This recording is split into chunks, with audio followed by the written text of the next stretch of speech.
Good morning, darling. Biglang napangiti si Mabel nang bumukas ang pinto ng silid at inuluwa roon si Hunter. May bitbit itong tray. Good morning, namamaos pa ang kanyang boses. Pagkuhay, umupo siya at sumandal sa headboard. Mabuti na lang. At hindi siya malilate ngayon kasi alas 7 pa lang naman ng umaga. May 3 oras pa siya para mag-prepare bago siya pumunta sa restaurant niya. Inilapag ni Hunter sa gilid ng kama ang dala nitong tray. Pagkuhay dumukwang sa kanya, hinawakan nito ang kanyang mukha at bahagyang hinalikan sa pisngi. Pagkatapos ay hinalikan din ang kanyang noo. You're so beautiful, my love. Nito. Muli siyang napangiti. I know, saad nito at umupo na rin sa tabi niya. Let's eat, darling. Nagugutom na ako. Did you cook that? Simula nang umalis ka, natuto na rin akong magluto ng sarili kong pagkain. Sa halip ay sagot nito. Alam mo namang mapili ako pagdating sa luto. Napangiti siyang muli dahil sa sinabi nito. Yeah, right. Naalala na naman niya ang pagtatrabaho niya rito noon, nung unang umaayaw pa ito sa luto niya. Lalo na kapag gumagawa siya ng almusal nito. Pero kalaunan, hinahanap-hanap din naman ito. Ito na nga ang madalas na mag-request sa kanya sa umaga na ipagluto niya ito. Pero syempre gusto ko pa rin ang luto mo and I miss that too. Nito at kinuha ang isang kamay ng dalaga. Hinalikan muna ang likod niyon bago ipinagsalikop ang kanilang mga palad. Don't worry, ngayon mas marami na akong ipapatikim sa iyo na luto ko and I'm sure magugustuhan mo rin yun. I can't wait. Mulit nitong ginawaran ng mabilis na halik ang kanyang mga labi. Let's eat, darling. Then sabay na tayong maligo. Hay nako, wag na. Baka kung ano na naman ang gawin mo. Mabilis na saad niya at kunwari ay nismira niya ito. Saka tinanggal ang kamay nitong nasa mukha niya. Ibinuhol niya sa tapat ng kanyang dibdib ang dulo ng kumot at inabot ang tray. Tumawa naman ang pagak si Hunter at pumusto na sa harapan niya. Kinuha ulit nito sa kanyang tray at ipinatong yon sa hita nito. Ga, please. Enough now, baka malate ako sa lakad ko. Tila nahirapang sambit niya rito. Pagkuhay nagmulat siya ng mga mata. Kita naman niya mula sa refleksyon nila sa salamin na nakatitig na ito sa kanya, nakangiti ng matamis. Muling hinalikan ni Hunter ang kanyang pisngi, maging ang kanyang liig at balikat. Maya-maya umangat sa tapat ng kanyang tenga at bibig nito. I love you, wife. Hindi na siya nakapagsalita pa nang muli siyang sinubuan ni Hunter. Pati ito ay kumain na rin. Pagkatapos nila mag-almusal, sabay na rin silang naligo. Hindi na kita maihati, darling. May meeting kasi ako ngayong umaga. Tumayo si Hunter sa kanyang likuran, saglit nitong inipon ang kanyang buhok sa gilid ng kanyang muka. Pagkuhay isinara nito ang zipper ng kanyang dress. Okay lang ga, pero pumunta ka ha? Ngumiti naman si Hunter sa kanya. Pagkatapos nitong maisara ang zipper ng kanyang damit, ay ipinulupot nito ang mga braso sa kanyang bewang at hinalikan ang kanyang balikat habang nakatitig sa refleksyon nila sa full-size mirror. You're so damn beautiful and sexy, my wife. Anang binata at sinuyod siya ng tingin kasabay ng paggalaw ng palad nito sa kanyang tiyan. Nakangiting napapikit na lamang siya ng kanyang mga mata. Maya-maya ay humugot siya ng malalim na paghinga at pinakawalan yun sa ere. Go on, darling. Tapusin mo na ang pagbibihis mo. Nang makaalis na tayo, nasa labas na ang driver ko. Pinakawalan siya nito upang hayaan ng magbihis. Muli siyang naglakad palapit sa vanity table na nasa sulok. Doon siya umupo at nag-ayos na ng kanyang makeup. 6 years ago, naroon na ang vanity table niyang yun. At hanggang ngayon, ay naroon pa rin. Hindi man lang inalis ni Hunter. Isa yun sa labis na ikinaliligay ng kanyang puso. Mahal nga talaga siya ng binata. Dahil ultimong bagay na inilagay niya sa kwarto nito ay hindi man lang nito inalis. Lapad ang ngiti sa mga labi niya habang naglalagay siya ng make-up sa kanyang mukha. Tapos nito ay sabay na silang lumabas sa silid. Magkahawak kamay pa silang bumaba sa hagdan hanggang sa makalabas na sila sa main door. Naroon na nga ang isang sasakyan nito. Good morning po, Sir Hunter. Bati na isang lalaki na medyo may edad na. Good morning po, ma'am. Mama Bell. Nang balingan naman ito nang tingin si Mabel. Ngumiti naman si Mabel sa lalaki. Parang nakita na niya ito noon sa opisina ni Hunter. Familiar kasi sa kanya mukha. Mizo, ikaw nang bahalang maghatid sa asawa ko sa pupuntahan niya. Okay po, Sir Hunter. Basta sumunod ka ron mamaya, ha, kung tapos na ang meeting mo, langga. Naglalambing na saad pa niya. Don't worry, darling. I promise. Muli siyang umiti sa binata. Bago buksan ni Hunter ang pinto sa backseat ng sasakyan, ay hinalikan muna nito sa pisngi ang nobya. I love you. I love you ga. Mag-iingat ka. Inalalayan pa siya ni Hunter na makasakay doon. Nang makaalis ang sasakyang sinasakyan ni Mabel, ay lumula na rin sa kotse nito si Hunter at umalis na rin doon. Good morning po, Sir Hunter. Nakangiting bati ni Mimi kay Hunter nang dumating siya sa kanyang opisina. Good morning, Mimi. Nandiyan na po sa opisina niyo si Sir Victor. Sir, okay, thank you. Ipagtitimpla ko po ba kayo ng kape, sir? Hindi na, tipid na sagot niya. Maya-maya ay huminto siya sa paglalakad at muling binalingan ng tingin ang dalaga. Mimi? Yes po, sir. Nagmamadali namang lumapit ang dalaga sa kanya. Give me a ballpen and paper. Kagad namang inabot ng dalaga ang hawak nitong ballpen at notepad. Nagsulat doon si Hunter at muling ibinigay sa dalaga. Isama mo si Risa, Jubel. Maaga kayong umalis ngayon dito sa opisina at pumunta kayo sa address na iyan. Kunot ang noo at nagtataka namang binasa ni Mimi ang address na isinulat ni Hunter sa papel. Maya-maya ay tumingin ito ulit sa binata. Bakit po, sir? Ano pong gagawin namin dito? Opening ng restaurant and I want you, Risa and Jubel. Go there. Seryoso po kayo, sir? Nagtataka pa ring tanong ni Mimi. Salip na sagutin ang katanungan ng dalaga, ngumiti lang si Hunter, saka tumalikod at itinuloy ang paglalakad upang tunguhin na ang opisina niya. Hey bro! Nang pagkapasok niya sa pintuan ay naroon na nga si Victor at nakaupo sa visitor's chair. Wow, ang daming tao! Nakangiting saad ni Gail habang nakatayo ito sa tabi ni Mabel. Nasa labas na sila ng restaurant niya at naghihintay na lamang na magsimula ang pari. Sobrang saya ng puso niya sa mga sandaling yun. Tila masyado siyang naging excited sa pagbubukas ng kanyang bagong negosyo. Ang ngiti sa mga labi niya ay hindi na nawala-wala pa simula kanina nang dumating siya ron. Naroon din ang lahat ng mga mahal niya sa buhay. Ang nanay niya at ang mga kapatid niya pati si Estelle ay naroon at todo suporta sa kanya. Nagkakarga rin ito ang kanyang anak. Labis-labis ang kanyang pasasalamat ngayon dahil hindi lamang ang kanyang negosyo ang magandang nangyari sa buhay niya. Evan Hunter at ang relasyon nila. Wala na siguro siyang ibang mahihiling pa sa mga oras na yon. Sobrang ng kaligayahan ng kanyang puso. Oo nga hindi ko inaasahan na dadagsain ng maraming tao ang unang araw ng resto ko. Sabi ko naman kasi sa'yo, Bes, si Handa na naroon din sa tabi niya. Salamat, Bes, ha? Hindi ko rin magagawa ito ng maayos kung wala ka para tulungan ako. Nakangiting saad niya sa dalaga. Ngumiti naman ito sa kanya. Maya-maya nagsimula na rin ang pari. Hanggang sa nag-ribbon cutting na siya pagkatapos na i-bless ng pare ang loob ng kanyang restaurant at nagsimula na ring pumasok ang mga tao roon. Kaninong restaurant ba ito at pinapupunta pa tayo rito ni Sir Hunter? Tila nagrereklamong pangsaad ni Risa sa dalawang kasama nito habang nasa labas na ang mga ito at nakatingin sa loob ng restaurant. Hindi ko nga rin alam basta ang sinabi niya lang sa akin kanina, pumunta raw tayo rito. Sagot naman ni Mimi at muling iginala ang paningin sa loob ng kainan. Oh my God! Maya-maya napatutop sa bibig nito si Jubel at nanlalaki pa ang mga mata. Bakit? Sabay pang tanong ni Risa at Mimi. Si Mabel ba ang nakikita ko ngayon? Halos sabay pa rin nangunot ang kilay ng dalawa at sinundan ng tingin ang direksyon ng tinitingnan ni Jubel. Si Mabel nga, gulat na saad ni Mimi at kaagad itong naglakad. Papasok upang lapitan ang kaibigan na matagal nang hindi nakikita at nakakasama.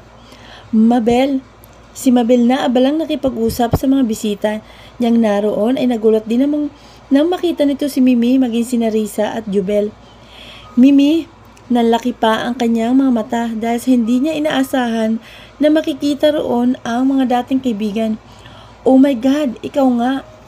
Mimi, bigla siyang napalapit sa dalaga at yumakap dito ng mahigpit. Oh my God, kumusta na? Hi Riz, Jubel, kumusta kayo? Tanong niya habang may malapad na ngiti sa kanyang mga labi. Niyakap din niyang dalawa. sobrang saya ng puso niya ngayon na muli niyang nakita ang tatlo niyang mga kaibigan. Ikaw ang kumusta, babe? Namiss ka namin, Aling Jubel. Oo nga, ang tagal na nating hindi nagkikita, Aling Risa. Ikaw ba ang may-ari ng resto na ito, Aling Mimi?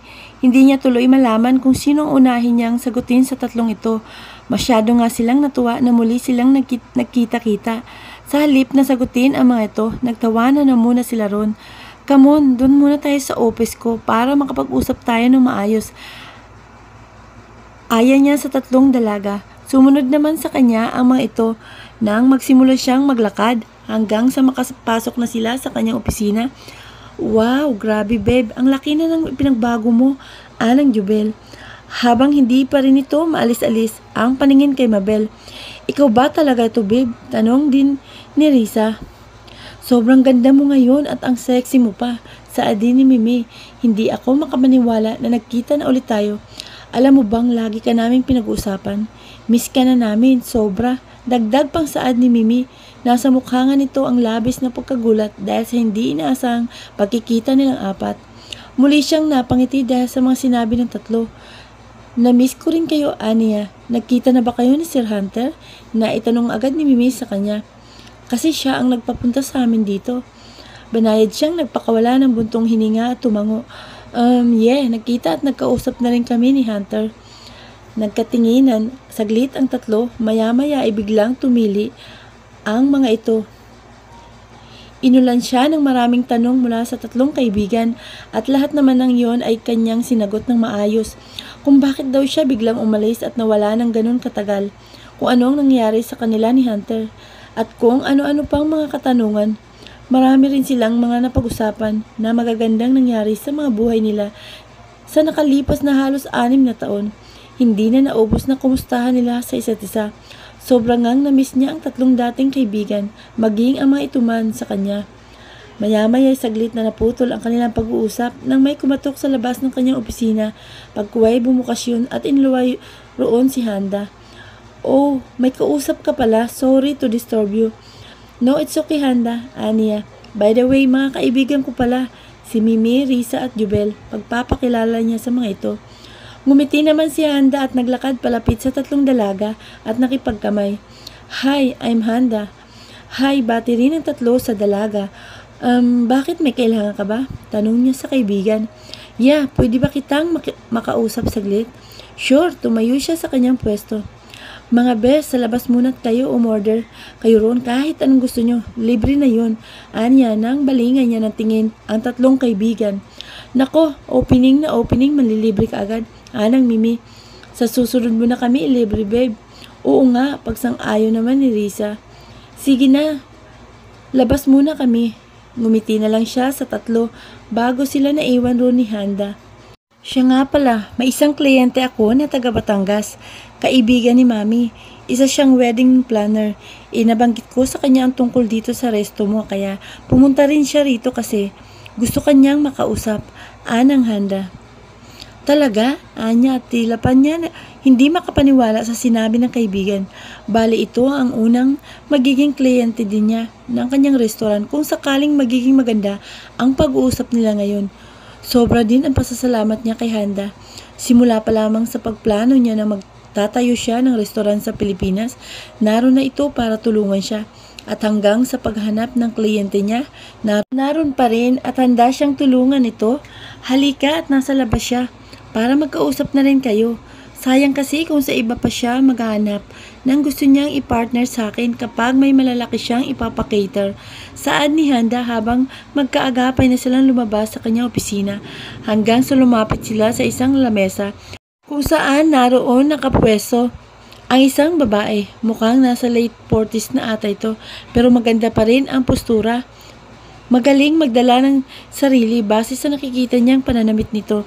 At mukhang mayaman din dahil sa mga alahas na suot nito. Mukhang mamahalin.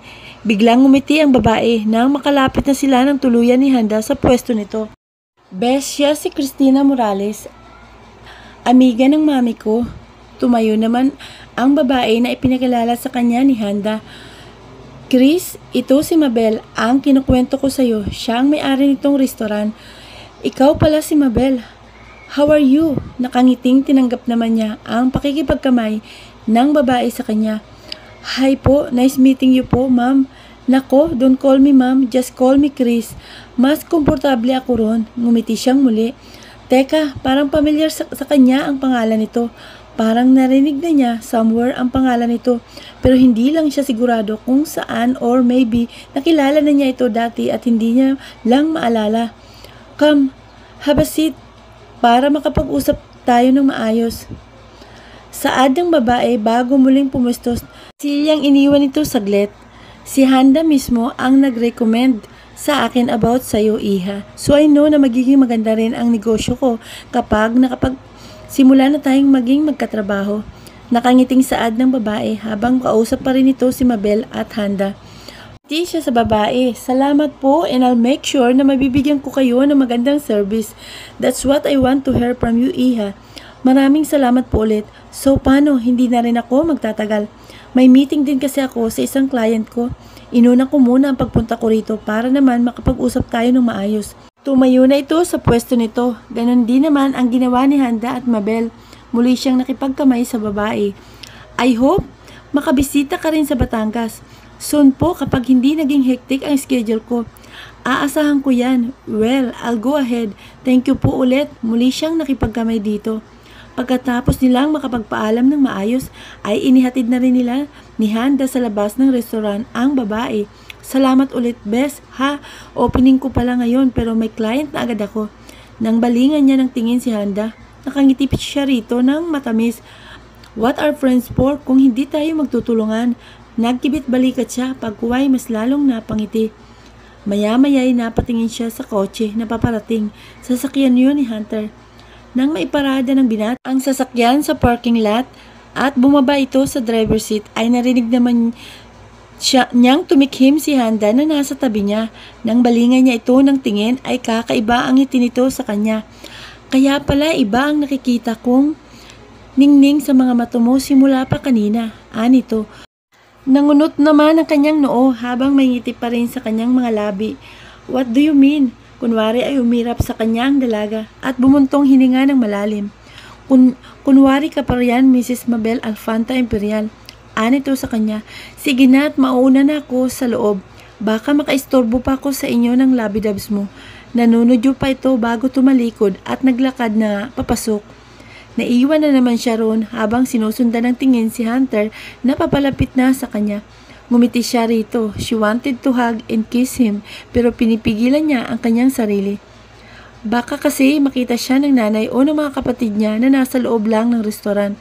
Hay, para naman siyang bata nito at natatakot siyang mapapagalitan ng nanay niya kung malalaman nitong okay na ulit sila ni Hunter. Samantalang may anak naman na sila. Ano pa ba ang inaarte niya? Hi darling, bati ni Hunter nang makalapit na ito sa kanya. Akala ko hindi ka na darating. I made a promise. Muli siyang ngumiti rito. Tatay, sabay pa silang napalingon sa entrance ng resto nang marinig nila ang boses ng kanilang anak na ngayon ay patakbo nang papalapit sa kanila. Yumuko si Hunter at kaagad na kinaga ang anak nang makalapit ito sa mga magulang.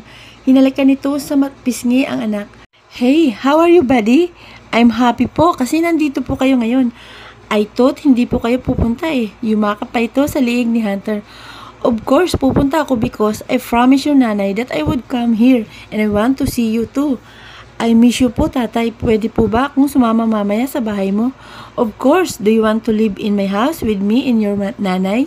Napatingin naman si Sabjel kay Mabel dahil sa naging tanong ni Hunter. Of course, if nanay will allow po. Napangiti naman si Mabel at inabot ang pisngi ng kanyang anak at masuyo yung pinisil.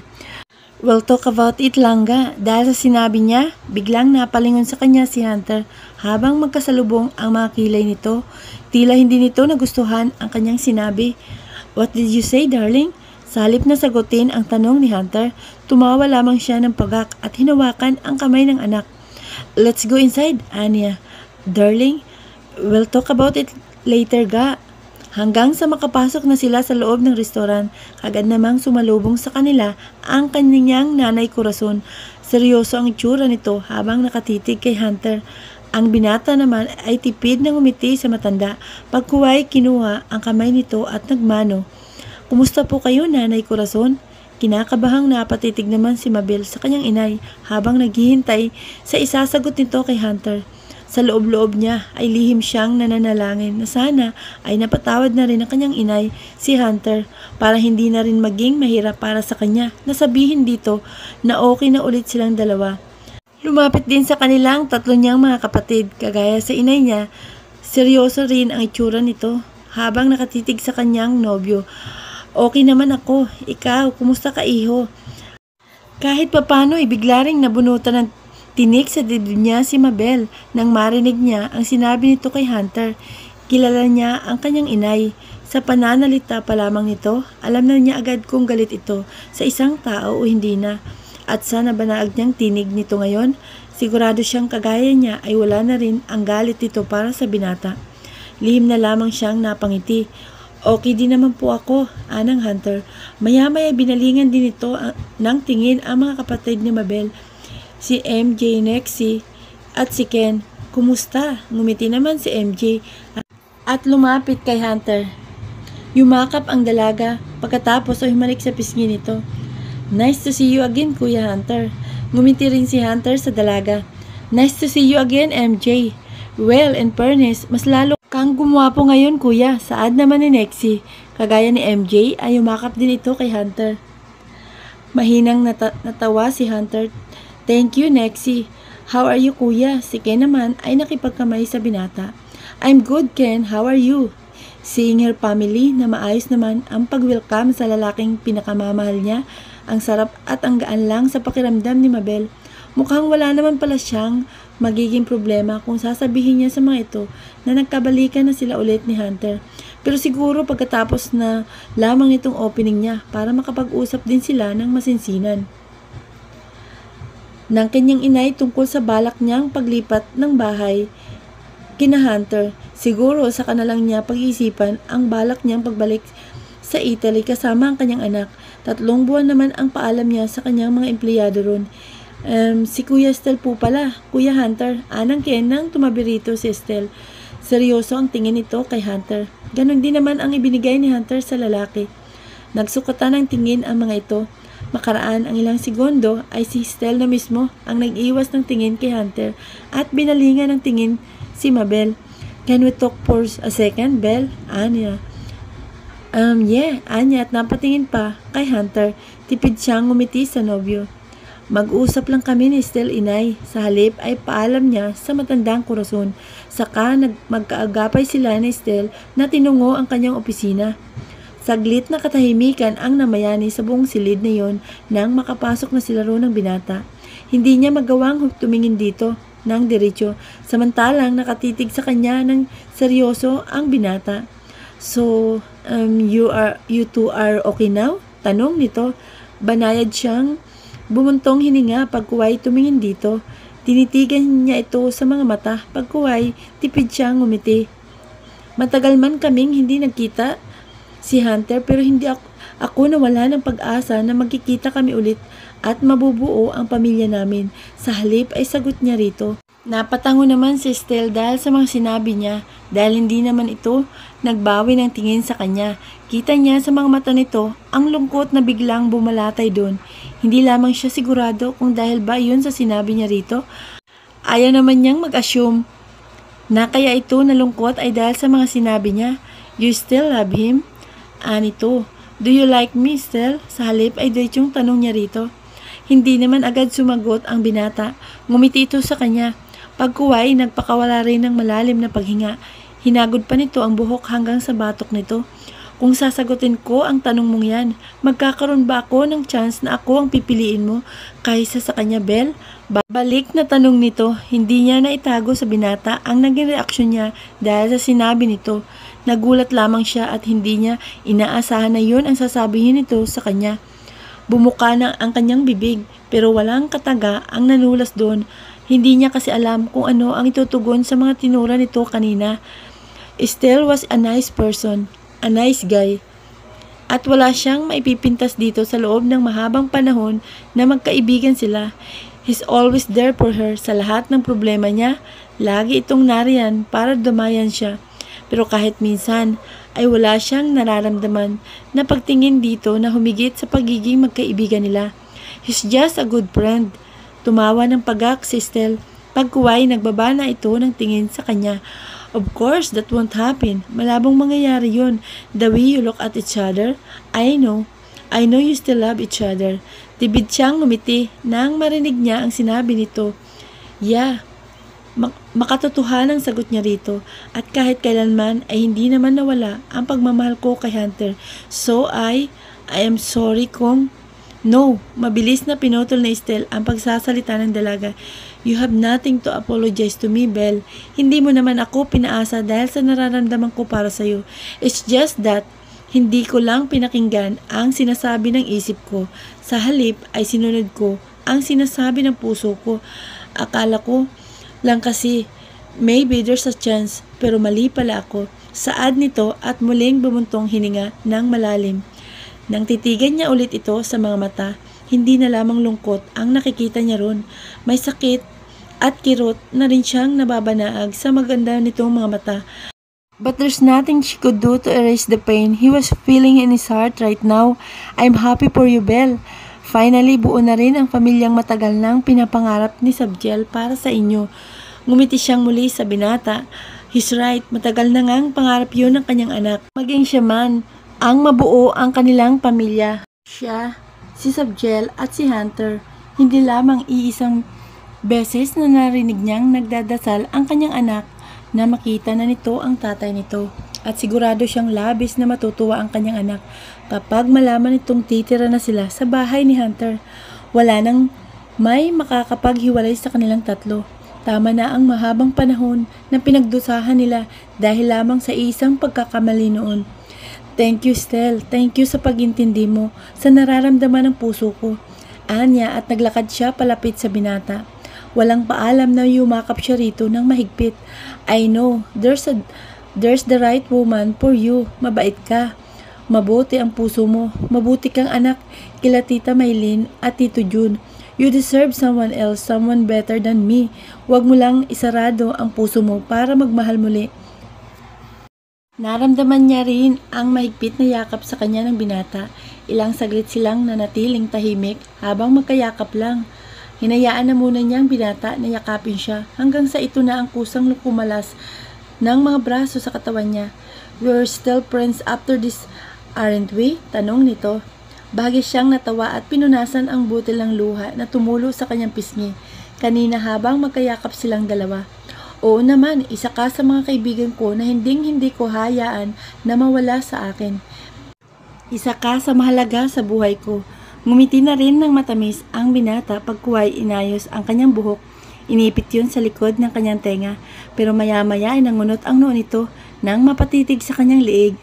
Sa red mark na inilagay sa kanya ni Hunter, bigla naman siyang pinamulahan ng kanyang pisngi at kagat ang pangilalim na labi ay nag-iwas siya ng tingin dito at napahawak sa kanyang liig. Tinakpan niya ang pula roon gamit ang kanyang palad. Labas na tayo, baka naghahanap na sa akin si Sabdiel. Anya at mabilis siyang tumalikod at nagpatiuna ng naglakad palabas sa kanyang opisina. Bumuntong hininga na lamang ng malalim si Estelle saka sumunod sa dalaga.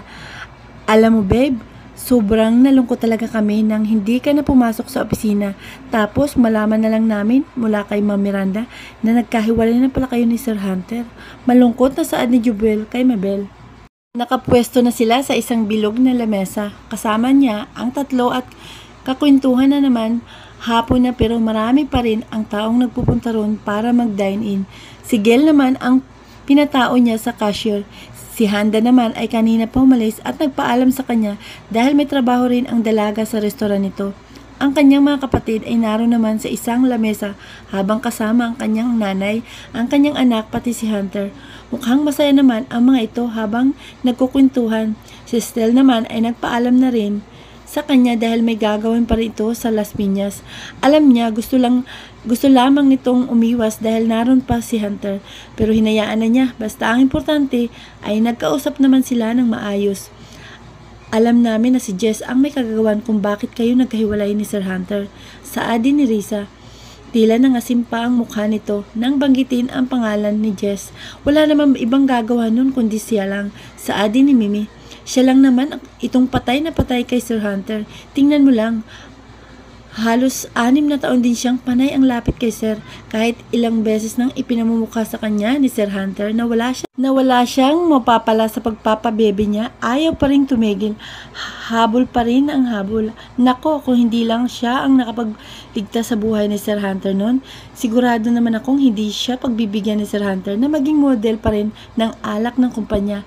Mahabang litanya ni Mimi. Tama ka dyan, Beb. Mabilis na pagsang-ayon naman ni Jubel. Si Mabel naman ay nakikinig lamang sa mga kwento ng tatlong kaibigan.